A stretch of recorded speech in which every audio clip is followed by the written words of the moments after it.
وقت کی ضرورت ہے، متحد رہنا، ایک امت بن کر رہنا،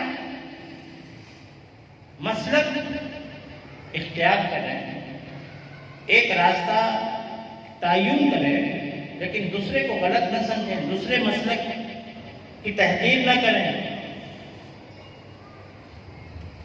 آج اسی چیز نے مسلمانوں کو کمزور کر دیا۔ اتحاد امت وقت کی ضرورت ہے، اس کے بغیر نہ ہم کامیاب ہو سکتے ہیں اور نہ ترقی پا سکتے ہیں، دنیا کے اندر بھی اور آخرت کے اندر بھی۔ یہ سازش ناکام ہوئی، ایک کا واقعہ عائشہ رضی اللہ تعالیٰ عنہ پر۔ منافقین نے جب دیکھا کہ میدان جہاد کے اندر مسلمانوں کا مقابلہ مشکل ہے تو انہوں نے اخلاقی وار کیے۔ اگر حضور کے گھرانے پر یہ الزام لگ جاتا اور کسی طرح منافقین اس کو ثابت کرنے میں کامیاب بھی ہو جاتے تو ان حالات کا ہم تصور نہیں کر سکتے کہ رخ کس طرف جاتا پھر۔ یہ اخلاقی تباہی بڑی تباہی ہوتی اور مسلمانوں کے دلوں کے اندر سے اور عام لوگوں کے دلوں کے اندر سے وہ تقدس و احترام ختم ہو جاتا۔ اخلاقی باختگی کا جو الزام یہود منافقین لگانا چاہ رہے تھے اور اس کے لیے کوششیں کر رہے تھے، یہ اتنا کٹھن مرحلہ تھا کہ 1 مہینے سے زیادہ عرصہ خود حضور نبی کریم صلی اللہ علیہ وسلم پریشان رہے، لیکن پھر اللہ رب العالمین نے آپ کی صداقت، طہارت، پاکیزگی پر آیات نازل کی۔ یہ ہے واقعہ اس دوران ہوا تھا، غزوہ ذات الرقاع ہوا۔ یہ وہ غزوہ ہے جس میں صحابہ اکرام کے پیر پھٹ گئے تھے، جوتے نہیں تھے پیروں میں، پھٹن کی وجہ سے پیروں سے جو خون بہتا تھا، پیدل چل رہے تھے، مقابلے کے لیے جا رہے تھے تو پیروں پر کپڑے کے ٹکڑے باندھ لیے تھے، اس کو پٹیاں کہتے ہیں، دھجیاں کہتے ہیں، جوتے نہیں تھے۔ اس کا نام ہی غزوہ ذات الرقاع پڑ گیا۔ رقعۃ کپڑے کے ٹکڑے کو کہتے ہیں۔ دیکھیے تو کن کن مراحل سے وہ لوگ گزرے ہیں، وہ پاکیزہ ہستیاں گزری ہیں، وہ قافلے گزرے ہیں۔ ہم تو آرام دہ گھروں میں بیٹھ کر اطمینان سے نرم بستروں پر، نرم صوفوں پر، ماربل ٹائلس لگے ایئر کنڈیشن گھروں میں زندگی گزار رہے ہیں۔ یہ اللہ کا ٹھیک ہے انعام بھی ہے، لیکن یہ ان کے توفیق ہے، یہ ان کی قربانیوں کا نتیجہ ہے کہ آج ہم اتنے محفوظ پرامن ماحول میں زندگی گزار رہے ہیں۔ اس لیے قدم قدم پر شکر کے الفاظ ہماری زبان پر، لقمہ کھائیں، پانی کا گھونٹ پئیں تو اللہ کا شکر، ناشکری جو ایک عادت سی بن گئی ہے ان تمام نعمتوں کے باوجود ہم کہتے ہیں جی بس گزر رہی ہے زندگی گزر رہی ہے۔ ارے بہت اچھی گزر رہی ہے الحمدللہ۔ ان مسائل مشکلات سے، کفار سے مقابلہ کرتے ہوئے زندگی گزری۔ صلح حدیبیہ کا موقع یا عمرے کا خواب دیکھا حضور نے، طواف کر رہے ہیں، طرف پیدا ہوئی، وہ یاد آئی کعبے کی جس کو چھوڑ کر آپ آئے تھے چند سال پہلے، چاہتے تھے کہ جائیں، صحابہ اکرام کے تیار ہو گئے، اللہ کے رسول ہم بھی چلیں گے، آپ نے فرمایا جو تیار ہو سکتا ہے چل۔ مکہ کے لوگوں نے روک دیا، آپ نہیں آ سکتے، مکہ میں داخل نہیں ہو سکتے۔ اچھا تو کیا شرائط ہیں؟ وہ شرائط دے دی گئی، آئندہ سال آئیں گے آپ، تلواریں نہیں لگی ہوں، 3 دن قیام کریں گے، بس 3 دن سے زیادہ نہیں، واپس جائیں گے۔ عروہ بن مسعود صلح حدیبیہ کا معاہدہ لکھوانے کے لیے آئے تھے کفار کی طرف سے، بعد میں ایمان لائے، اور یہ بھی شرط ہوگی کہ اگر کوئی مسلمان ہو کر مکہ سے مدینہ جاتا ہے اسے آپ واپس کر دیں، وہ ہمارا قیدی ہے۔ یہ بھی طے ہوا کہ اگر مدینہ سے کوئی بھاگ کر آئے گا تو ہم واپس نہیں کریں گے، برابری کا معاہدہ نہیں تھا۔ حضور نبی کریم صلی اللہ علیہ وسلم نے کہا لکھا، حضرت عمر جیسی شخصیت اس معاہدے پر دل گرفتہ ہو رہی تھی کہ کیسے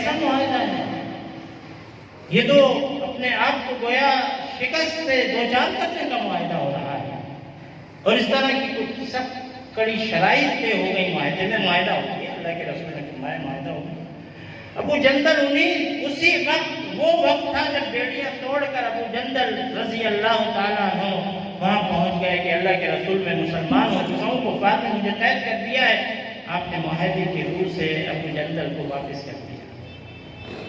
صحابہ اکرام کی جو کیفیت تھی، لیکن ظاہر بات ہے اللہ کے رسول کا فیصلہ ہے۔ اس وقت تو حکمت سمجھ میں نہیں آ رہی تھی، لیکن اسی معاہدے کو جو بظاہر شکست دکھا رہا تھا، فتح مبین کہا قرآن میں، فتح مبین آ گیا واپس۔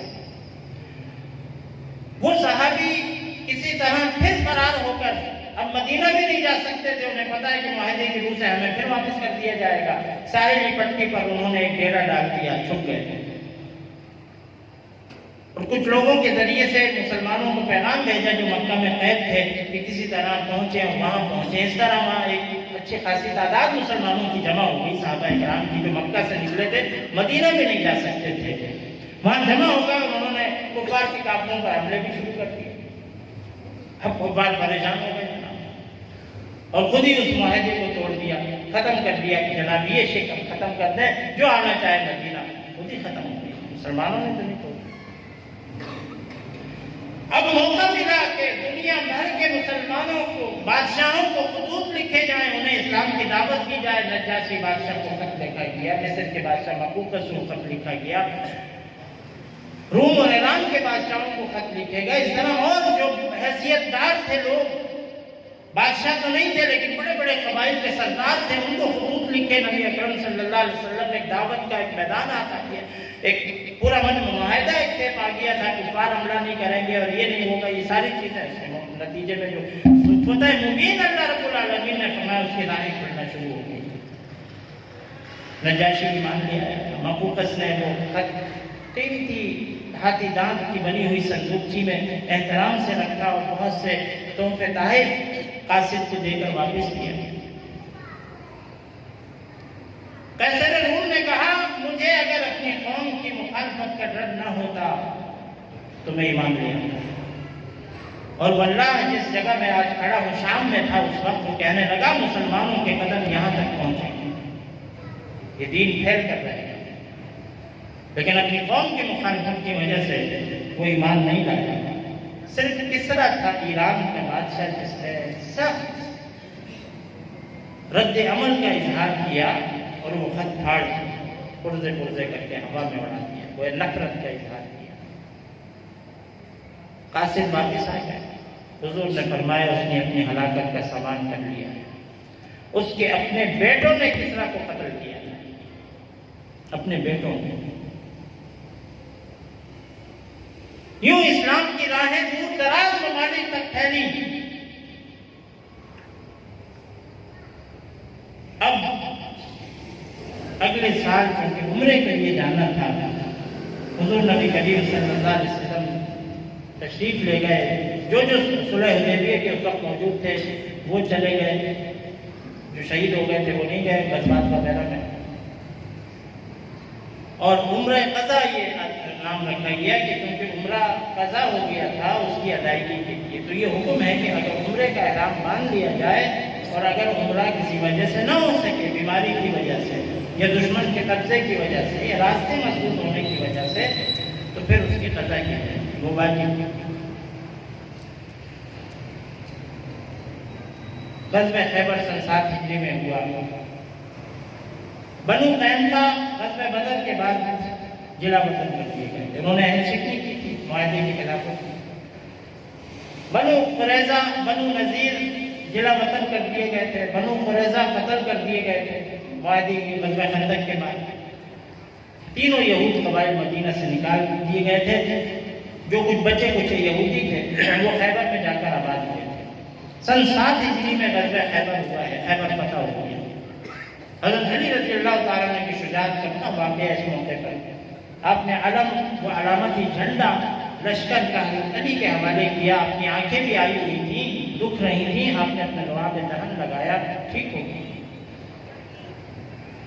اور آپ نے وہ دروازہ خیبر کے قلعے کا جو بہت مضبوط تھا اور کئی لوگوں سے وہ نہیں اٹھتا تھا. یہ شجاعت تھی، یہ بہادری تھی.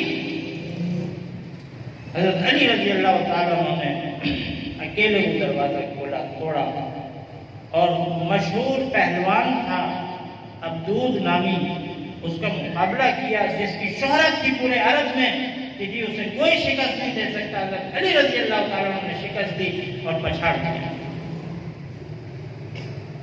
خیبر فتح ہو گیا اور مسلمان آج بھی کہتے ہیں خیبر خیبر یا یہود جیش محمد سوف یہود. رک جاؤ اے یہودیوں، رک جاؤ، محمد صلی اللہ علیہ وسلم کا لشکر قریب پھر آئے گا.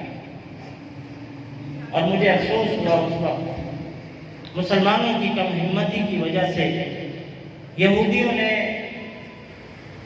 آج کی صدی میں چند مہینے پہلے مظاہرہ کیا، اور اس مظاہرے میں ایک چارٹ پکڑا ہوا تھا، بینر کہہ رہے ہیں اس کو، تحریر لکھی ہوئی تھی.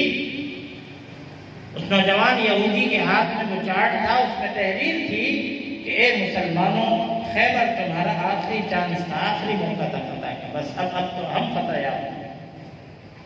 وہ چیلنج کر رہا ہے مسلمانوں کو کم ہمتی کی وجہ سے، مسلمانوں کے حکمرانوں کی کم ہمتی کی وجہ سے. اگرچہ لشکر لڑ رہے ہیں مسلمانوں کو الحمدللہ، فلسطین کے اندر، کشمیر کے اندر، افغانستان کے اندر. اور یہ میں بات عرض کروں کہ میدان جہاد کے اندر الحمدللہ آج بھی مسلمانوں سے آگے کوئی نہیں. سارے میدانوں میں قبضہ کر لیا ہے، سیاست کا میدان، تجارت کا میدان، معیشت کا میدان، تعلیم کا میدان، ہنر اور ٹیکنالوجی کا میدان کفار کے قبضے میں ہے اس وقت. لیکن الحمدللہ جہاد کا میدان، لڑائی کا میدان آج بھی مسلمانوں کے پاس ہے. اور آج دنیا نے دیکھا کہ افغانستان میں ان مجاہدین نے، چند ہزار مجاہدین نے ایک نہیں، دو نہیں، 40 ملکوں کی فوجوں کو شکست دی. ان کی ٹیکنالوجی کو شکست دی، ان کے ہنر کو شکست دی، ان کی دولت کو، ڈالروں کو شکست دی، اور دنیا کو بتایا کہ استقامت کے ساتھ جہاد فی سبیل اللہ کا یہ راستہ حضور نبی کریم صلی اللہ علیہ وسلم کا راستہ ہے. اس پر ندامت نہیں، شرمندگی نہیں، افسوس نہیں، قربانی حساب کے ساتھ چلتے رہیں گے تو فتح یاب ہوں گے، کامیاب ہوں گے. اللہ رب العالمین کی جانب سے یہ نبی ملیں گے.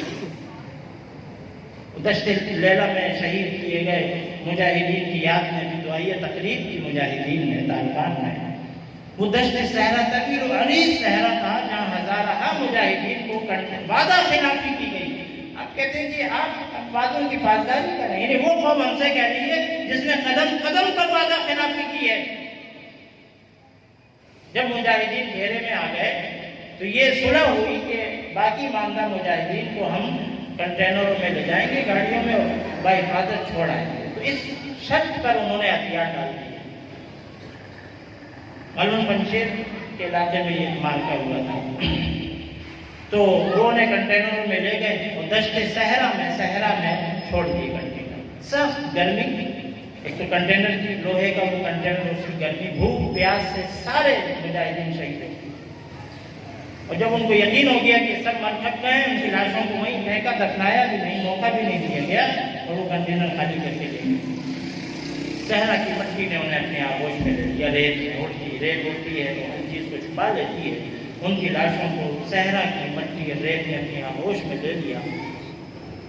2-3 دن پہلے ان کی یاد میں دعائیہ تقریب کی ہے. یہ ان کی قربانیوں کا تو نتیجہ ہے. ایسے پنجروں میں بند کیے گئے تھے کہ جہاں نہ لیٹ سکتے تھے نہ بیٹھ سکتے تھے. کئی راتیں جاگنا پڑتی تھی. غلاظتیں ڈالی نہیں گئی، کھلائی گئی ان کو زبردست. کتے چھوڑے گئے. داستان ہے ظلم. آج وہ مغرب ہم سے کہتا ہے کہ جناب حقوق، کس چیز کے حقوق؟ ہم تو ہمیشہ سے حقوق کی پاسداری کرتے آئے ہیں. ہمارے نبی کریم صلی اللہ علیہ وسلم نے تو اس وقت فرمایا تھا کسی اندھے کو، کسی لنگڑے لولے یا پاہج، کسی عورت بچے کو ہاتھ نہ لگانا. جنگ کے لشکروں کو یہ ہدایت دیتے تھے آپ. کسی گھر کو مسمار نہ کرنا، کسی درخت کو نہ جلانا، کسی کھیتی کو ہاتھ نہ لگانا. یہ دوران جہاد، دوران لڑائی حفاظت کا آپ حرف لیا کرتے تھے صحابہ کرام سے روانہ کرنے والے لشکروں نے. لڑائی میں بھی امن کی بات ہوتی تھی. جو تم سے لڑے اس سے لڑو بس، اور کسی سے تعارض نہ کرو. تم نے تو بچوں پر بم برسائے، تم نے تو عورتوں پر بم برسائے، تم نے تو بزرگوں کو مارا، قتل کیا. یہ اصول جنگ تھے مسلمانوں کے، جو جنگ کے دوران بھی امن کے ساتھ آگے بڑھتے تھے، تحفظ کے ساتھ آگے بڑھتے تھے. اور جب علاقہ فتح ہو جاتا تھا لوٹ مار نہیں کرتے تھے، ہر ایک کو امن نصیب تھا. کتنے ہی واقعات ہیں تاریخ میں. یہود کو خیبر سے بھی نکال دیا گیا ان کی عہد شکنی کی وجہ سے. آج بھی یہودی عہد شکنی پر اترے ہوئے.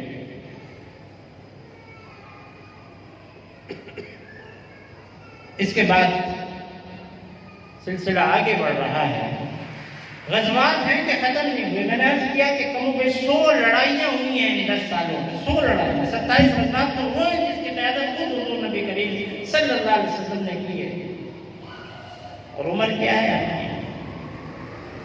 53 سال کی عمر میں تو آپ آئے نا ہجرت کرنے. 53 سال 54 55 سال سے یہ سلسلہ شروع ہو گیا. 55 سال 56 سال 57 سال 58 سال 59 سال 60 سال 61 سال 62 سال اس میں غزوات کی قیادت کر رہے ہیں، تلوار لڑا رہے ہیں، لشکروں کو ہدایات دے رہے ہیں. بڑا مارکا تھا سریہ موتا.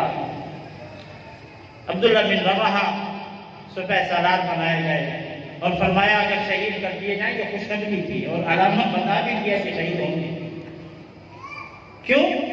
3000 کا لشکر تھا اور یہ بڑا لشکر تھا مسلمانوں کی طرف سے. غزوہ احزاب کے علاوہ 3000 کا لشکر اس سے پہلے غزوہ احزاب کے علاوہ اس سے پہلے نہیں تیار ہوا. لیکن مقابلے میں 2 لاکھ کا لشکر تھا. دنیا حیران ہے آج بھی. یہ دنیا کے بڑے بڑے جو سپہ سالار ہیں، فوج کے چیف اور آرمی اسٹاف ہیں اور جنگی ماہرین ہیں، وہ آج بھی حیران ہیں کہ یہ مارکا لڑا کیسے کیا. اس لیے کہ وہ جذبہ شہادت جہاد و شہادت سے واقف نہیں ہے. یہ جذبہ جہاد و شہادت کے اوپر لڑائی ہے. تعداد پر نہ جاؤ. کم من فئۃ قلیلۃ غلبت فئۃ کثیرۃ باذن اللہ. چھوٹے چھوٹے گروہ یہ 3000 کا لشکر 2 لاکھ کے لشکر پر فاتح ہوا، کامیاب ہوا اللہ کے حکم سے. وہ تو اللہ کا حکم نہیں جانتے، نہیں سمجھتے. ایک مطلب عبداللہ بن رواحہ شہید کر دیے جائیں تو پھر لیڈر ہوں گے جعفر تیار. اگر وہ بھی شہید کر دیے جائیں تو پھر ایک اور صحابی کا نام میرے ذہن میں نہیں آ رہا، وہ ہوں گے، وہ بھی شہید کر دیے جائیں تو پھر جس کو چاہیں صحابہ کا مشورے سے اس کو طے کریں. وہ یہ خوشخبری دے دی، حضور نے اشارہ بھی دے دیا کہ مار کا خون ریز ہوگا. 300 سپہ سالارہ کی شہادتیں ہوئی ہیں، یہ ہوں گی. عبداللہ بن رواحہ فجر کی نماز میں موجود ہیں. لشکر روانہ ہو گیا ہے. عبداللہ بن رواحہ موجود ہیں مسجد نبوی میں. حضور نے نماز کے بعد دیکھا عبداللہ بن رواحہ موجود ہے. کہا عبداللہ تم نہیں گئے؟ کہنے لگے اللہ کے رسول چاہتا تھا کہ آخری نماز آپ کے ساتھ ادا کریں. غور کیجیے، آخری نماز، کیونکہ وہ بھی سمجھ گئے تھے خوشخبری جو دے دی آخری نماز آپ کے ساتھ ادا کریں. حضور نے فرمایا عبداللہ جو اجر وہ قافلہ لے گیا جو رات روانہ ہو چکا، تمہارا میرے ساتھ مسجد نبوی میں نماز پڑھنا وہ اجر نہیں ہے جو اجر وہ قافلہ لے گیا جو رات روانہ ہو. دیکھا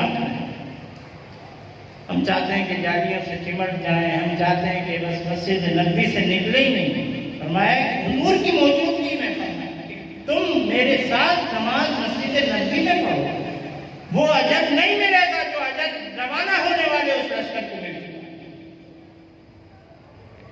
بہرحال وہ عقیدت، محبت، احترام وہ سب اپنی جگہ تھا. عبداللہ بن رواحہ فوراً روانہ ہو گئے، شہید ہو گئے. جعفر تیار شہید ہوئے. جب خبر آئی تو حضور نے فرمایا کہ میں نے دیکھا جنت میں حضرت جعفر کو 2 پر دے دیے گئے. تیار اسی لیے ان کا لقب پڑا اڑنے والے، کہ وہ اس سے اڑ رہے ہیں، جنت میں اڑ رہے ہیں. یہ خوشخبریاں ہیں شہیدوں کے لیے، یہ عظمتیں ہیں ان کی، یہ مقام ہے، یہ مرتبے ہیں ان کے۔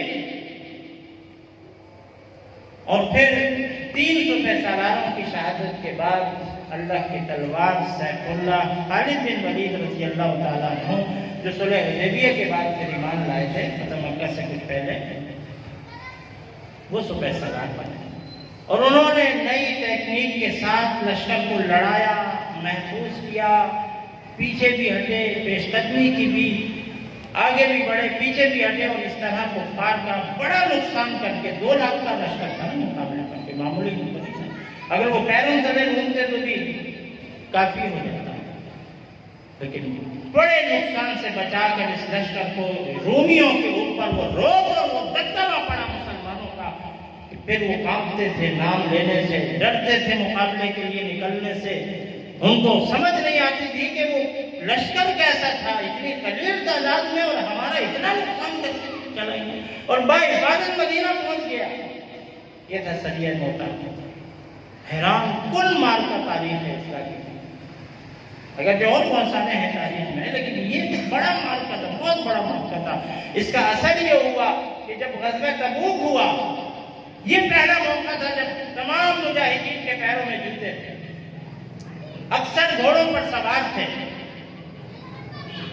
ہزارہ اونٹ بما سامان کے موجود تھے، اور اس میں ایثار اور قربانی زیادہ تر تمام صحابہ کی تھی۔ حضرت عثمان غنی رضی اللہ تعالیٰ عنہ جنہوں نے سینکڑوں اونٹ، سینکڑوں گھوڑے بما سامان کے غزوہ تبوک کے لیے دیے تھے۔ انفاق، مسلمانوں کا یہ جذبہ، خرچ کرنا اللہ کی راہ میں غلبہ دین کے لیے۔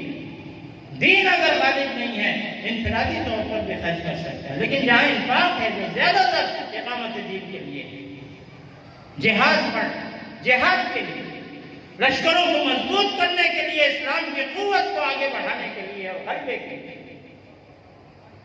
آج ہماری توانائیاں، ہمارا پیسہ، ہماری عمر کا ایک قیمتی حصہ جوانی غلبہ دین اور غلبہ اسلام کے لیے گزر رہی ہے یا نہیں، یہ فیصلہ ہمیں خود کرنا ہے۔ محترم حضرات، اس کے بعد مکہ فتح ہوا، حضور نبی کریم صلی اللہ علیہ وسلم اونٹنی پر سوار ہیں، آپ کا سر مبارک کوہان سے لگ رہا ہے، وہ سجدے کی کیفیت میں مکہ میں داخل ہوئے۔ یہ تفصیل ہے پھر کہ کیا حالات ہوئے تھے اور کیسے موقع مل گیا مسلمانوں کو، مکہ فتح ہو گیا۔ بہرحال اس وقت آپ نے اعلان کر دیا کہ جو کعبے میں پناہ لے لے، جو اپنے دروازوں کو کھول دے، جو ابو سفیان کے گھر میں چلا جائے، اسے امان ہے، اسے اس کی حفاظت ہے۔ بغیر خون بہائے مکہ فتح ہو گیا۔ مسلمان رو رہے تھے کہ ایک وہ وقت تھا جب ہم یہاں سے نکالے ہوئے تھے، بے آسرا یہاں سے نکلنا پڑا تھا، جان کے دشمن تھے، اور آج ہم فاتح کی حیثیت سے داخل ہو رہے ہیں۔ الیوم یوم الملحمہ، آج تو خوب خون بہائیں گے۔ حضور نبی کریم صلی اللہ علیہ وسلم نے فرمایا یوم یوم الملحمہ، لوگوں یوں نہ کہو بلکہ آج تو رحم کا دن ہے، آج تو شفقت کا دن ہے، آج تو معاف کرنے کا دن ہے۔ لیکن فرمایا کہ ابن اختل اور اس کی 2 لونڈیاں جو حضور نبی کریم صلی اللہ علیہ وسلم کی شان میں گستاخی کا ارتکاب کرتی تھیں، کعبے کے پردوں میں بھی چھپے ہیں، انہیں وہیں قتل کر دیا۔ عام معافی کا اعلان تو ہوا تھا، لیکن جو ایسے دشمن تھے جن کی توبہ قبول نہیں ہونی تھی یا جن میں کوئی تبدیلی نہیں آنی تھی، ان کو کعبے کے پردوں میں بھی قتل کرنے کا حکم دیا اللہ کے رسول نے۔ فتحیات ہوئے، شکرانے کے نفل پڑے، خانہ کعبہ میں داخل ہوئے، وہ 360 جو عربوں نے، مشرکین عرب نے بت بھر دیے تھے خانے کے، جو توحید کی علامت تھا اسے شرک کا اڈا بنا دیا تھا۔ آپ اپنی چھڑی سے وہ بت گراتے جاتے تھے اور کہتے جاتے تھے جاء الحق وزهق الباطل ان الباطل کان زهوقا۔ وہ بت اٹھا کر پھینک دیے گئے، توڑ دیے گئے، اونٹوں اور گھوڑوں کے پیروں تلے روم دیے گئے اور ختم کر دیے گئے، اور یہ اعلان کر دیا گیا کہ یہ کعبہ اب بت پرستی کا مرکز نہیں بلکہ اللہ وحدہ لا شریک کی عبادت کا، اس کی اطاعت، اس کی فرما برداری کا مرکز رہے گا۔ انہوں نے طائف کے مراحل آئے، اس کے بعد غزوہ تبوک ہوا، تاریخ کا بڑا مارکہ ہے۔ 30,000 کا لشکر پہلی دفعہ مسلمانوں نے ترتیب دیا، اور تبوک کئی سو میل مدینہ سے دور رومی سلطنت کا گویا وہ ایک چھوٹا ہیڈ کوارٹر تھا اور صنعت تھی رومی سلطنت کی۔ مسلمانوں نے پیش قدمی کی، بہت سے واقعات اس دوران رونما ہوئے، انفاق کے، ایثار کے، قربانیوں کے۔ حضرت ابو بکر سارا مال لے آئے، حضرت عمر آدھا مال لے آئے، صحابہ اکرام نے محنت مزدوری کر کے رات بھر باغوں میں پانی دے کر جو کھجوریں اجرت میں ملی وہ لا کر پیش کر کے یہ جہاد فنڈ کے طور پر قبول کی تھی۔ اس لیے مقدار نہیں دیکھتا اللہ رب العالمین، لاکھ روپے دیے یا 1 روپیہ دیا ہے اللہ کی رضا کے لیے، دین اسلام کے غلبے کے لیے۔ تبوک کے مقام پر پہنچے تو رومی فوجیں اپنی بیرکوں سے نہیں نکل سکی، ایک تو وہ سریہ موتا کے اثرات تھے، اور اب یہ کہ اتنا بڑا لشکر چل کر آ گیا ہے ہماری سرحد پر، وہ رعب اور دبدبہ قائم ہو گیا روم پر، رومی فوجوں کے اوپر، اور بغیر لڑے گویا ایک فتح نصیب ہو گئی۔ اس کے بہت دور رس اثرات اور نتائج نکلے، بہت سے قبائل نے صلح کر لی اور آپ کے آگے سے رجوع ہو گئے، جزیہ دینا قبول کر لیا۔ آپ یہ سارے معاہدات کر کے، سارے معاملات کر کے پھر روانہ ہوئے، گویا روم فتح کی طرف مسلمانوں کے قدم بڑھ چکے تھے۔ فتح تو بعد میں ہوا حضرت عمر کے دور میں، لیکن یہ غزوہ تبوک اس کا پیش خیمہ تھا۔ محترم حضرات، اب موقع تھا کہ حج کے لیے مسلمانوں کا ایک قافلہ روانہ کیا جائے۔ سن 9 ہجری حضرت ابو بکر صدیق رضی اللہ تعالیٰ عنہ کی قیادت میں وہ لشکر روانہ کیا، اپنے نئے قافلہ حج روانہ کیا، اس کی عمارت حضرت ابو بکر صدیق رضی اللہ تعالیٰ عنہ کی۔ یہ دلیل تھی اس بات کی کہ آپ کے بعد خلیفہ حضرت ابو بکر ہیں، یہ نشانی بھی تھی، ان کے اور صحابہ بھی تھے، حضرت علی بھی تھے، حضرت عثمان دیگر تھے، اور وہاں پر یہ اعلان کروایا، حضرت علی کو بھیجا، آیات نازل ہو گئی تھی کہ اب مشرکین حرم میں داخل نہیں ہو سکتے۔ 3-4 مہینوں کی انہیں مہلت دی گئی، اس میں اپنے معاملات سمیٹ لیں اور یہاں سے نکل جائیں۔ اب نجاست کا عقیدہ رکھنے والے اور نظریہ رکھنے والے حرم میں داخل نہیں ہو سکتے، اور الحمدللہ آج بھی مکہ اور مدینہ کی حدود میں غیر مسلم داخل نہیں ہو سکتے۔ اگرچہ کچھ خبریں آئی تھی کہ جی وہ بورڈ ہٹا دیے گئے، لیکن وہ غلط ہے، وہ بورڈ ابھی بھی لگے ہوئے، وہ دوسری جگہ کے بورڈ تھے، دوسرے علاقوں کی جو تصویریں لے کر لوگوں نے ڈال دی تھی، وہ رپورٹ صحیح نہیں ہے۔ وہاں رہنے والوں نے بتایا کہ ابھی بھی وہ بورڈ لگے ہوئے ہیں، ممنوع الدخول لغیر المسلمین کے الفاظ موجود ہیں۔ یہ اور بات ہے، کوئی دھوکہ دے کر اور نام بدل کر اور مذہب بدل کے داخل ہو جائے وہ الگ بات ہے، لیکن اپنی اصلی شناخت کے ساتھ کوئی غیر مسلم آج بھی حرم کی حدود میں داخل نہیں ہو سکتا۔ اس کے بعد نجران کا ایک وقت آیا مشرکین کا، نجران ایک بہت بڑا علاقہ تھا، مدینہ آیا اور حضور سے معاہدہ کیا، آپ نے کہا تم اپنے عہدوں پر باقی رہو گے لیکن سود ختم ہوگا، یہ اللہ سے جنگ ہے، رسول سے جنگ ہے، اگر تم کرو گے تو ہم تم سے لڑیں گے۔ یہ نہیں تھا کہ ساری ریاستوں کو ضم کر لیا تھا، اسلام کا فلسفہ جہاد یہ بھی نہیں ہے، اگر تم امن سے رہتے ہو، اگر اسلام لے آتے ہو تو ٹھیک، جزیہ دیتے ہو تو ٹھیک، اور اگر یہ دونوں کام نہیں کرتے تو اب لڑائی ہوگی، تم سے مقابلہ ہوگا۔ تو کفار اور مشرکین جو آتے تھے کہ ہم اطاعت کریں گے، ہم عدل و انصاف قائم کریں گے، ہم سود اور یہ بڑے بڑے جو معاملات ہیں ان کا ارتکاب نہیں ہونے دیں گے، تو حضور انہیں کو انہیں کے عہدوں پر فائز رکھتے تھے کہ تم ہی حکمرانی کرو، لیکن ایسی کوئی خبر ہم تک پہنچی کہ تم نے ظلم اور ستم کیا ہے تو پھر تم سے لڑائی ہوگی۔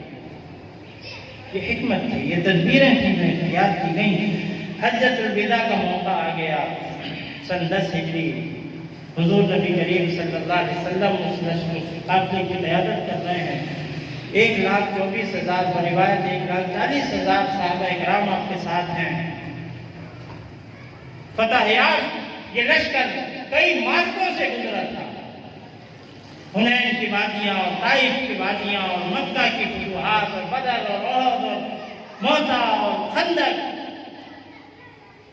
اب یہ اعلان تھا کہ الیوم اکملت لکم دینکم واتممت علیکم نعمتی ورضیت لکم الاسلام دینا۔ بطور نظام دین اسلام تمہارے لیے پسند کر لیا ہے اللہ نے۔ تمہارا دین زندگی گزارنے کا جو طریقہ ہوگا انفرادی اور اجتماعی دائروں میں، وہ دین ہوگا، دین اسلام ہوگا۔ اس کا اعلان ہو گیا۔ حضور نبی کریم صلی اللہ علیہ وسلم نے خطبہ حجۃ الوداع دیا، پوری انسانیت کو ایک پیغام دیا، انسانیت کے نام ایک پیغام جاری کیا۔ اور آج بھی مسلمان اس خطبہ حجۃ الوداع جو حضور نبی کریم صلی اللہ علیہ وسلم کا خطبہ ہے، آپ کے احکامات ہیں، آپ کے ارشادات ہیں، اس پر عمل کرے تو فاتح بھی ہو سکتی ہے اور ترقی دنیا کے اندر بھی اور آخرت کے اندر بھی پا سکتی ہے۔ یہ بھی آیات نازل ہوئی، حضرت ابوبکر صدیق رضی اللہ تعالیٰ عنہ کی آنکھوں سے آنسو جاری ہو گئے۔ بعد میں ان سے پوچھا، کہنے لگے جب دین مکمل ہو جاتا ہے، غالب ہو جاتا ہے، دین مکمل اس معنی میں نہیں ہوا کہ انفرادی زندگی میں آ گیا تھا، نہ، غالب ہو گیا۔ اب حکم ان الحکم الا للہ، اس کی عملی تصویر تھا۔ جب یہ ہو جاتا ہے تو پھر رسول کو واپس بلا لیا جاتا ہے۔ اب میں رو رہا ہوں، آپ کی فرقت کے دن آئے ہیں۔ حضور نبی کریم صلی اللہ علیہ وسلم، اب بس آخری گفتگو میں آپ سے کرنا چاہتا ہوں، لیکن اس سے پہلے یہ کہ اس مرحلے تک پہنچنے تک جو مشن تھا حضور نبی کریم صلی اللہ علیہ وسلم کا، یہ سارے مسائل، جو ساری تکلیفیں، جو سارے آلام آپ نے برداشت کیے تھے، اور یہ 10 سال کا عرصہ تھا۔ ذرا تصور تو کریں، 10 سالوں میں ہر دوسرے مہینے لڑائی بھی تھی، دشمن کے حملے کا بھی خطرہ تھا، لیکن آپ نے اپنی اسٹیٹ کو پرامن بنایا، اس میں ایک نظام رائج کیا، اور وہ نظام بلدیاتی بھی تھا، شہری بھی تھا، اور پوری مملکت کا نظام تھا۔ سود ممنوع قرار دے دیے، تجارت کے اندر امانت داری اور اس کے چیک بیلنس کا سسٹم حضرت عمر اس کے ناظم تھے۔ بازاروں کی معیشت، کاروبار اور تجارت ان کی تحویل میں تھا نظام۔ خود حضور نبی کریم صلی اللہ علیہ وسلم بسا اوقات تشریف لے جاتے تھے چیک کرنے کے لیے۔ صحت کا ایک نظام دیا، معاشرتی امن کا ایک نظام دیا، کوئی ڈاکہ، کوئی چوری نہیں تھی، کوئی لوٹ مار نہیں تھی۔ کوئی ایک آدھ واقعات چوری کے ہوئے ہاتھ کٹنے کے ملتے ہیں، وہ احکامات کی تنفیذ کے لیے تھا، اور اس میں بھی ظاہر بات ہے مسلمان معاشروں کے لیے ایک مثال ملنی تھی، اس لیے یہ واقعات ہوئے، لیکن من حیث معاشرہ پورا من تھا۔ تو ایک حکیم آیا، جو لوگ مدینہ میں رہا، وہاں کوئی مریض ہی نہیں تھا، اس نے کہا یہ کیسا شہر ہے، یہاں لوگ بیمار نہیں ہوتے؟ انہوں نے کہا یہاں اللہ کے رسول صلی اللہ علیہ وسلم کی احکامات، آپ کی سنتوں پر عمل ہوتا ہے، اس لیے یہاں بیماریاں اس طرح نہیں، وہ چلیں گے۔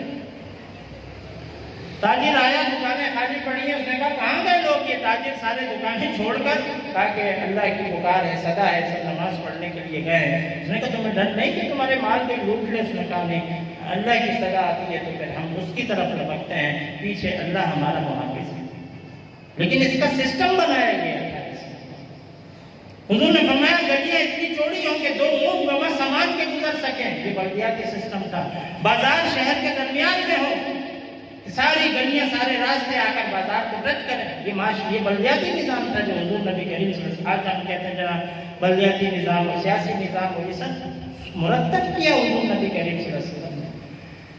سب سے بڑا مشن یہی تھا، هو الذی ارسل رسولہ بالہدی ودین الحق لیظہرہ علی الدین کلہ، دین کا غلبہ کرتے ہیں۔ اور ان 10 سالوں میں آپ نے جب دین کا غلبہ کر دیا، اذا جاء نصر اللہ والفتح ورأیت الناس یدخلون فی دین اللہ افواجا فسبح بحمد ربک واستغفر انہ کان توابا۔ جب اللہ کی مدد، فتح حاصل ہو جائے، غلبہ ہو جائے دین کو، تو لوگ جوک در جوک اسلام میں آئیں گے۔ یہ عوام کب آئے گی؟ جب دین غالب ہوگا۔ الناس علی دین ملوکہم، اللہ کے رسول نے فرمایا لوگ اپنے بادشاہوں کے طریقے پر عمل کرتے ہیں۔ بادشاہ کا طریقہ اگر اسلام ہوگا، عدل و انصاف ہوگا، اور سیرت نبوی ہوگا، صحابہ اکرام کے راستے پر چل رہا ہوگا، حکمران تو عوام بھی اس کے راستے پر چلے گا۔ اور اگر حکمران کا طریقہ سیکولرزم ہوگا، لا دینیت ہوگا، بے دین ہوگا حکمران، عیاش ہوگا، کرپٹ ہوگا، تو قوم بھی اس کے راستے پر چلے گی. یہ حدیث ہے اللہ کے رسول کی. ہم کتنا بھی دین پھیلاتے رہے لوگوں میں، لیکن عمل بادشاہوں کے طریقے پر ہوگا. حضور نے فرمایا اس لیے اسلام چاہتا ہے قوت، طاقت، اقتدار. اسلام چاہتا ہے.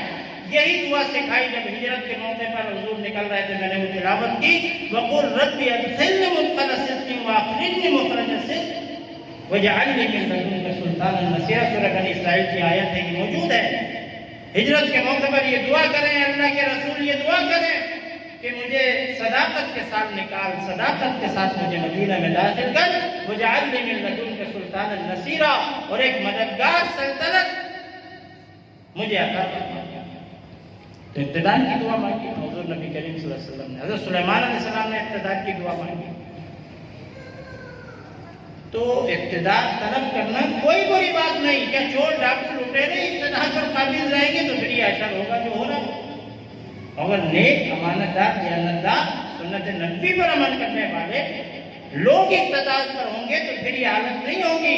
یہ اللہ کے رسول کا اسوہ ہے. آپ نے دین کو غالب کیا، صرف انفرادی زندگیوں میں قائم نہیں کر دیا کہ انفرادی زندگیوں میں دین آ جائے. نہ، انفرادی زندگیوں میں آئے یہ ایک اسٹیج ہے، اور بڑا مقصود یہ ہے کہ معاشرے کے اندر اس کی تنفیذ ہو، اس کا نفاذ ہو. آج جو سنت مفقود ہو گئی ہے، اور اس مفقود سنت کے احیاء پر 100 شہیدوں کے اجر کا ثواب دیا گیا ہے، وہ یہ سنت ہے. وہ دوسری سنتوں پر اجر و ثواب ہوگا، لیکن بعض لوگ اس حدیث کو اور سنتوں پر اطلاق کرتے ہیں. اس کا کہ جناب یہ سنت 100 شہیدوں پر ثواب ملے گا. نہ، وہ سنت اللہ کے رسول کی جو بالکل مفقود ہو گئی. اور میں آپ سے پوچھوں کون سی سنت اللہ کے رسول کی مفقود ہو گئی ہے، تو اس کا جواب یقیناً یہ ہوگا کہ غلبہ دین کی یہ سنت مفقود ہے. دنیا کے اندر دین غالب ہے؟ بتائیے کہیں دنیا کے اندر دین غالب ہے؟ اللہ کے رسول نے جو کیا وہ دین غالب نہیں ہے، تو اللہ کے رسول کی یہ سنت مفقود ہوئی نا.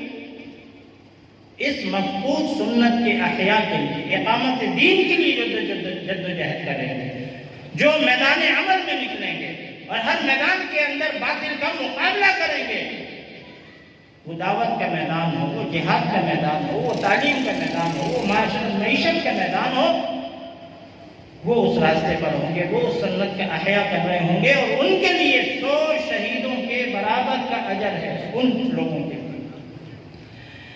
12 ربیع الاول پیر کا دن تھا.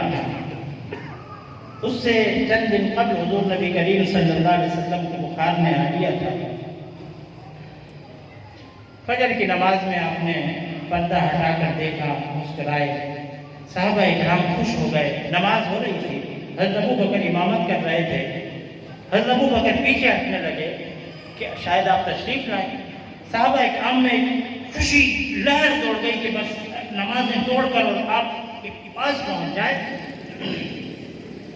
آپ نے اشارے سے، ہاتھ کے اشارے سے روک دیا کہ جاری رکھو نماز، اسی طرح اپنی جگہ پر رہو، اور مسکرا کر پھر پردہ گرا دیا. یہ آخری نماز تھی پیر کے دن 12 ربیع الاول کو، جس کا آپ نے مشاہدہ کیا.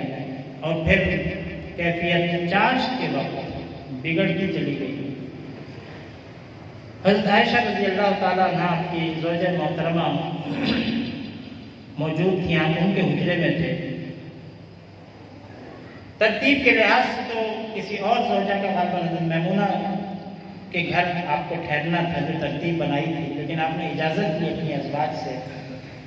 یہ شوہروں کے لیے ایک تلقین ہے کہ جو نظام اور سسٹم بنائے، جو کچھ ایک ترتیب بنتی ہے معاملات کی زندگی کے میاں اور بیوی کے درمیان، اس کی پاسداری کریں. دیگر معاملات کے اندر کہ مجھے اجازت دیں تو میں چاہتا ہوں حضرت عائشہ کے گھر میں ٹھہرنا. تم نے سب بخوشی اجازت دی. اللہ کے رسول بالکل. حضرت فاطمہ بھی اس وقت موجود تھیں. ان کو بلایا اور کان میں ایک بات کہی، آپ رونے لگی.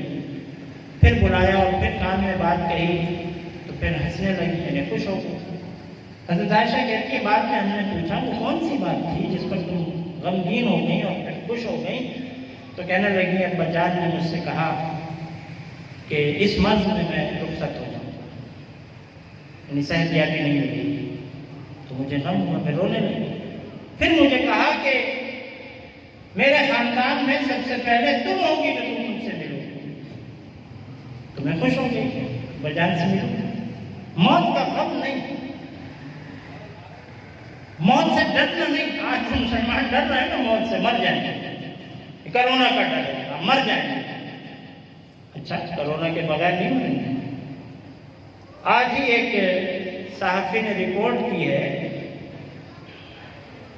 کون سا ملک ہے ذہن میں نہیں آ رہا ہے، چھوٹا سا ملک ہے، اس نے کہا کہ وہاں ویکسینیشن ہونے کے بعد 60% اموات ایسے لوگوں کی ہوئی ہیں جو ویکسینیشن کروا چکے۔ الغرض موت کا ایک وقت متعین ہے، ہمارے ایمان کا حصہ ہے۔ کرونا ہو نہ ہو، کوئی بیماری ہو نہ ہو، کوئی لازم نہیں ہے، موت کا فرشتہ اپنے وقت پر آئے گا اور روح قبض کر کے لے جائے گا۔ حضور نبی کریم صلی اللہ علیہ وسلم نے یہ بات کی۔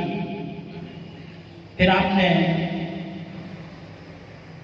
حضرت عائشہ سے اشارے سے بات کی کہ مسواک، کوئی صحابی لے آئے تھے حضرت عبد الرحمن بن ابی بکر، حضرت عائشہ نے مسواک پکڑا دی لیکن وہ سخت تھی۔ حضرت عائشہ کہتی ہیں کہ بس وہ آخری موقع تھا کہ اللہ رب العالمین نے موقع فراہم کیا کہ میرا دہن اور حضور کا دہن وہاں مل گئے۔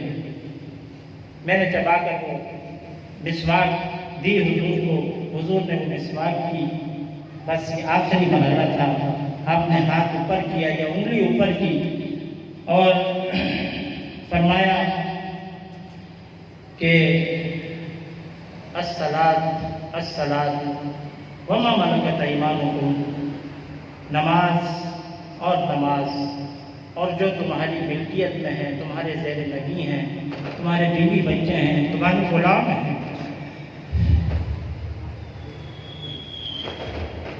تمہارے تابع ہیں، ان کا خیال رکھیں، تمہارے ضعیف والدین ہیں۔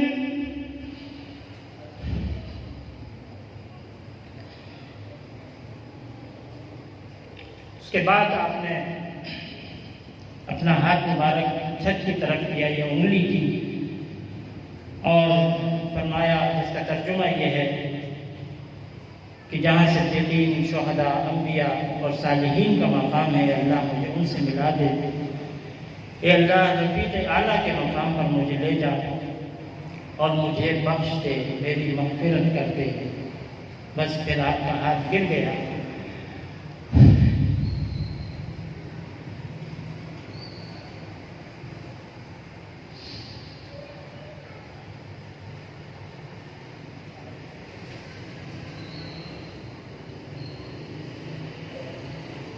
حضرت فاطمہ نے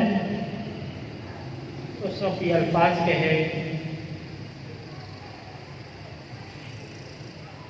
وَيَا كَرْبَ أَبَاهُ،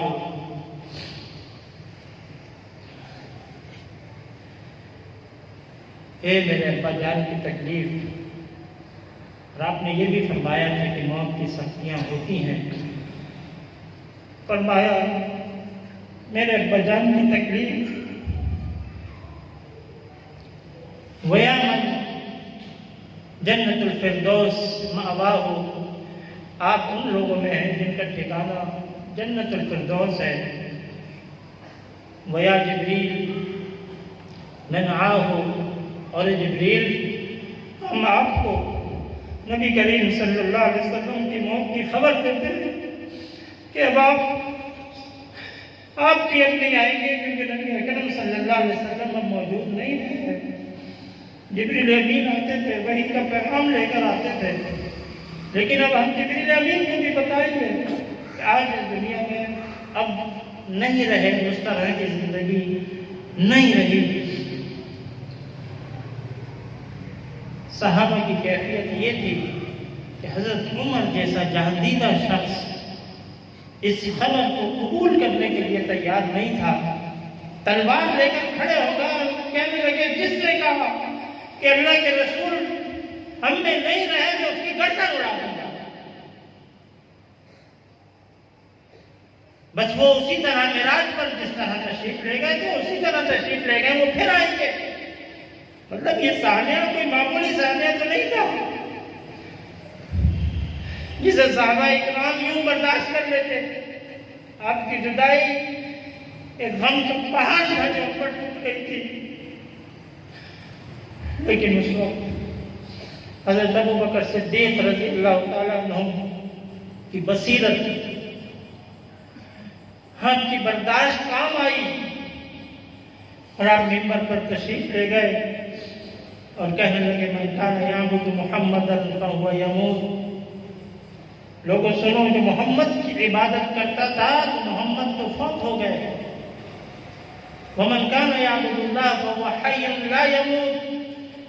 اور جو اللہ کی عبادت کرتا تھا تو اللہ ہمیشہ زندہ و جاوید ہے، وہ نہیں مرتا، اسے موت نہیں آتی. پھر آیت پڑھی وما محمد الا رسول قد خلت من قبله الرسل افإن مات أو قتل انقلبتم على أعقابكم. صحابہ اکرام کے گوش دکھانے آنے لگے، کہنے لگے کہ یہ آیت ابھی بھی نازل ہوئی ہے، حالانکہ یہ پہلے نازل ہو چکی تھی. اس میں فرمایا گیا کہ محمد صلی اللہ علیہ وسلم ایک رسول ہیں، اس سے پہلے بھی بہت سے رسول گزر چکے ہیں. کیا اگر وہ فوت ہو جائیں یا قتل کر دیے جائیں، یہ قرآن کے الفاظ ہیں، ماتا او قتلا انقلبتم علی اعقابکم، تو کیا تم اپنی ایڑیوں کے بل پھر جاؤ گے، پھر اس راستے پر گامزن نہیں رہو گے، راستہ چھوڑ دو گے، صراط مستقیم ترک کر دو گے؟ پھر صحابہ کرام کو یہ یعنی سمجھ میں آ گئی بات کہ آپ اللہ کے رسول میں موجود نہیں رہے، ہم سے رخصت ہو گئے ہیں. محترم حضرات، یہ تذکرہ میری یہ سکت نہیں تھی، میری یہ طاقت نہیں تھی، بس اللہ رب العالمین کی عنایت سے، اس کے فضل و کرم سے یہ ممکن ہو سکا کہ میں سیرت کے ان پہلوؤں کو انتہائی اختصار کے ساتھ، اور بہت سارے واقعات اس میں رہ چکے ہیں، بہت سارے احکامات رہ گئے ہیں، پھر کبھی موقع ملا تو انشاءاللہ اس کو ذکر کیا جائے گا. لیکن آخری بات میں آپ سے یہ کرنا چاہتا ہوں کہ حضور نبی کریم صلی اللہ علیہ وسلم کی محبت والدین سے زیادہ، اپنی اولاد سے زیادہ، اپنے گھر بار سے زیادہ ہونی چاہیے، یہ ایمان کا تقاضا ہے. اور حضور نبی کریم صلی اللہ علیہ وسلم کی اس محبت کا تقاضا یہ ہے کہ ہم آپ کی اتباع کریں، آپ کی پیروی کریں، آپ کی سنتوں کو اپنی زندگیوں میں لائیں. آج ہم یہاں بیٹھے ہیں، اپنے اپنے طور پر طے کریں کہ اللہ کے رسول صلی اللہ علیہ وسلم کی کوئی 10 سنتیں ہم جو ابھی تک نہیں کر رہے، بہت سی سنتیں ہر ایک اپنے اپنے طور پر اس کا تعین کر سکتا ہے. یہ سنتیں ہم 10 سنتیں ہم اس ایک سال میں آئندہ آنے والے 12 ربیع الاول تک اس کو اپنی زندگیوں کا حصہ بنا لیں. وہ خاندان سے متعلق، شوہر ہے تو شوہر کی حیثیت سے، گھر کا بڑا ہے تو بڑے ہونے کی حیثیت سے، اور وہ معاشرے کا حصہ ہے تو معاشرے کی حیثیت سے، کوئی ذاتی حیثیت سے، کوئی اجتماعی حیثیت سے ان سنتوں کو اپنی زندگیوں میں لانے کی کوشش کریں. اور آخری بات یہ کہ سیرت کے متعلق یہ کتاب کا مطالعہ ضروری ہے، وہ ہماری زندگیوں کو بدلنے کے لیے ضروری ہوگا اور ممکن ہوگا. اللہ رب العالمین ہم سب کا یہاں بیٹھنا آنا اپنی بارگاہ میں اور میرا یہاں ذکر کرنا اپنی بارگاہ میں قبول و مقبول فرمائے، اور ہماری زندگیوں میں حضور نبی کریم صلی اللہ علیہ وسلم کی سیرت کو عملاً نافذ کرنے، لانے، اخذ کرنے کی توفیق، ہمت اور صلاحیت عطا فرمائے. اور ہمارا معاشرہ، ہمارا ملک جو اللہ کے رسول صلی اللہ علیہ وسلم کے لائی ہوئی اس شریعت، اس نظام سے بہرمند نہیں ہے، محروم ہے، اس نظام کو اس پاکستان کے اندر خصوصاً نافذ اور غالب کرنے کی کوشش کو جو جاہد ہم کر سکیں، اس اجتماعیت کا حصہ بن سکیں جو امانت دار اور صالح لوگوں پر مشتمل ہے. میں کہتا ہوں جماعت اسلامی کا آپ ساتھ ہیں، جماعت اسلامی کے قدم رہیں. جماعت اسلامی اس ملک میں صالح اور نیک لوگوں کا ایک گروہ ہے. غلطیاں سب سے ہوتی ہیں، انفرادی طور پر ہو سکتی ہیں، لیکن من حیث الجماعہ وہ پورے دین کو لے کر چلنے والی ایک جماعت ہے. اور اس پاکستان کے اندر ہی نہیں، پوری دنیا میں کلمہ لا الہ الا اللہ محمد رسول اللہ صلی اللہ علیہ وسلم کا جھنڈا سے بلند کرنے کے لیے کوشاں ہے، نظام اسلامی کو نافذ کرنے کے لیے کوشاں ہے. اس میں آپ ساتھ دیں. اللہ تعالیٰ ہماری کوششوں کو اپنی بارگاہ میں قبول و مقبول فرمائے. دعا کیجیے. الحمدللہ رب العالمین والصلاة والسلام علی رسول الکریم. ربنا آتنا فی الدنیا حسنہ وفی الآخرۃ حسنہ وقنا عذاب النار. یا الہ العالمین جو کچھ کہا گیا یا اللہ اپنی بارگاہ میں قبول فرما, اس پر عمل کرنے کی توفیق عطا فرما. دانستہ یا دانستہ یا اللہ جو غلطی ہو گئی ہے ان سے معاف فرما. یا اللہ ہمارے گناہوں کو معاف فرما, ہماری غلطیوں سے درگزر فرما, ایمان پر قائم فرما اور ایمان پر خاتمہ نصیب فرما. یا الہ العالمین پریشان حال لوگوں کی پریشانیوں کو دور فرما. یا اللہ بیماروں کو شفا عطا فرما. یا ارحم الراحمین ہمارے رشتہ دار عزیز و اقارب والدین جو اس دنیا سے رخصت ہو گئے ہیں ان پر اپنا رحم و کرم فرما. اے اللہ ان کو مغفرت فرما. جو زندہ ہیں ان کی خدمت کرنے کی توفیق عطا فرما, ان کی آنکھوں کی ٹھنڈک بنا دے. یا اللہ ہمیں اپنے والدین کی آنکھوں کی ٹھنڈک بنا دے اور ہماری اولاد کو ہماری آنکھوں کی ٹھنڈک بنا دے. اس پہ رسول صلی اللہ علیہ وسلم پر عمل کرنے کی توفیق عطا فرما. یا الہ العالمین ہم سب پر اپنا رحم و کرم فرما. جادو ٹونے سحر نظر بد سے بندشوں سے محفوظ فرما. شرک بدعت نفاق عصبیت قوم پرستی سے محفوظ فرما. اے اللہ ہماری جان مال عزت آبرو کی حفاظت فرما. یا ارحم الراحمین ہم سب کی جائز حاجات و ضروریات کو پورا فرما. یا اللہ اس دنیا کی بھی کامیابی عطا فرما اور آخرت میں بھی ہمیں کامیابی عطا فرما. قبر کے محشر کے مرحلے کو ہمارے لیے آسان فرما. یہاں کے رہائشی منور صاحب ان کا رات انتقال ہوا ہے. یا اللہ ان کی مغفرت فرما, ان کے درجات کو بلند فرما, ان کے نیکیوں حسنات کو قبول فرما, لغزشوں سے خطاؤں سے درگزر فرما, جنت میں اعلیٰ مقام عطا فرما. قبر کے اور محشر کے مرحلے کو ان کے لیے آسان فرما. ہم سب کو آخرت کی تیاری کرنے کی توفیق عطا فرما. یا الہ العالمین روز محشر رسوائی اور ذلت سے محفوظ فرما. حضور نبی کریم صلی اللہ علیہ وسلم کی شفاعت نصیب فرما. آپ کے دست مبارک سے حوض کوثر کا پانی نصیب فرما. یا الہ العالمین آپ ہی کی سنت آپ ہی کے طریقے پر عمل کرنے کی توفیق عطا فرما. جو دین آپ لائے وہ آج مغلوب ہے. یا اللہ اس دین کو غالب کرنے کی توفیق ہمت صلاحیت عطا فرما. دنیا بھر کے مظلوم مسلمانوں کی مدد فرما. یا اللہ ڈاکٹر عافیہ اور دوسرے لوگ جو کفار کی قید میں ہیں ان کی رہائی کا بندوبست فرما. یا الہ العالمین مجاہدین اسلام کو کامیابی عطا فرما. ان کا خوف اور رعب دشمن پر طاری فرما. کافر لشکروں کو یا اللہ ٹکڑے ٹکڑے فرما. مسلمان طاقتوں اور قوتوں کو بہم شیر و شکر فرما. متحد اور متفق فرما. یا ارحم الراحمین یا اللہ ہم سب پر اپنا رحم و کرم فرما. رب اغفر وارحم وانت خیر الراحمین. ربنا تقبل منا انك انت السميع العليم وتب علينا انك انت التواب الرحيم. وصلى الله تعالى على خير خلقه محمد وعلى اله وصحبه اجمعين. آمين برحمتك يا ارحم